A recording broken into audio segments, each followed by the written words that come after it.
अब देखिए, तेलंगाना में एग्जिट पोल के इन नतीजों का विश्लेषण शुरू हुआ तो जो मोटी बात निकल करके सामने आई वो ये है कि ओवैसी अपनी मौजूदा सीटों को तो बचाने में कामयाब दिख रहे हैं, लेकिन बाकी के तेलंगाना में मुस्लिम वोट कांग्रेस के पाले में जाता हुआ साफ दिख रहा है और कांग्रेस बहुमत हासिल करती हुई दिखाई दे रही है।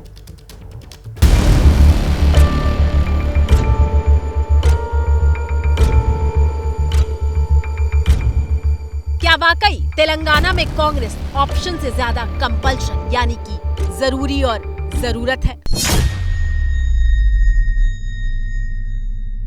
ओवैसी केसीआर को प्यार से मामू बोलते हैं और उनकी पार्टी बीआरएस को फ्रेंडली पार्टी, और इस दोस्ती की मानगी ये कि जहां एमआईएम हैदराबाद की सियासत पर फोकस करती है, वहीं बीआरएस इनकी बदौलत करीब 2 दर्जन विधानसभा सीटों पर जीत का परचम लहराती है। आपका तो एग्जिट पोल दिखा रहा है कि 5-9 हम टोटल 9 सीट पे ही तो लड़े हैं तेलंगाना के अंदर इस मर्तबा, हमारे 7 सिटिंग एमएलए।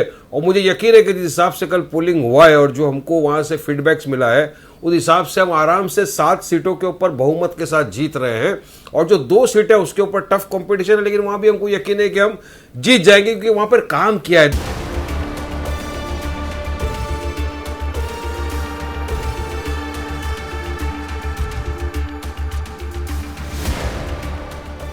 लेकिन हैदराबाद ओवैसी का गढ़ है, इस बात का मतलब क्या है और बीआरएस के लिए ओवैसी कितनी अहमियत रखते हैं उसे इस बात से समझिए कि अकेले हैदराबाद में करीब 17,30,000 की मुस्लिम आबादी है, जो पूरे राज्य की मुस्लिम आबादी का करीब 40% है।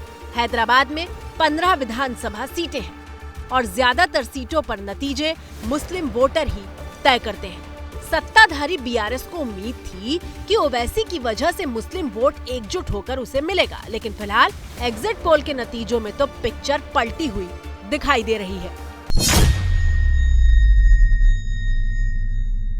इतनी जगहों पर बीजेपी और कांग्रेस ने मिलकर, सुनिए, तेलंगाना में आंखों देखी बात बता रहा हूं सर, कितनी जगहों के ऊपर ये बीजेपी और कांग्रेस ने मिलकर हमारे कैंडिडेटों को हराने की पूरी तरह कोशिश करी है। कितनी जगहों पर वहां पर ये लोगों ने किया। ये दोनों एक दूसरे एक ही सिक्के के 2 पहलू है। वहां पर ये चाहते नहीं है कि मजलिस आगे बढ़े, इनका एक ही चीज है कि हमारे को किसी भी तरह दबा के रखे, मगर जनता जनार्दन है सर। 119 सीटों वाली तेलंगाना विधानसभा में करीब 45 लाख की मुस्लिम आबादी है, जो राज्य की कुल आबादी का करीब 13% है।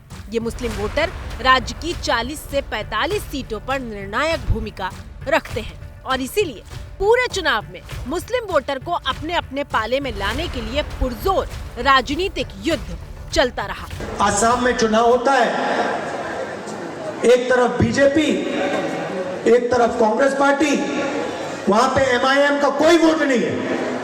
एकदम एमआईएम आती है, बीजेपी से कैंडिडेट की लिस्ट लेती है और कहती है भैया हमें बताओ आपके लिए कौन से कैंडिडेट हम खड़ा करें, और जो बीजेपी कहती है वो सारे के सारे कैंडिडेट्स एमआईएम आसाम में खड़ा कर देती है। इनका नेता राहुल गांधी ऐसा है कि जो उसको लिख के दे दिए वही तोते की तरह बोलता है। हैदराबाद तेलंगाना को आकर के एमआईएम आसाम में इलेक्शन लड़ती है। मैं जिंदगी में आसाम में इलेक्शन नहीं लड़ा, मगर राहुल गांधी तुमने कह दिया, अब सोच रहा हूं आसाम जाऊं।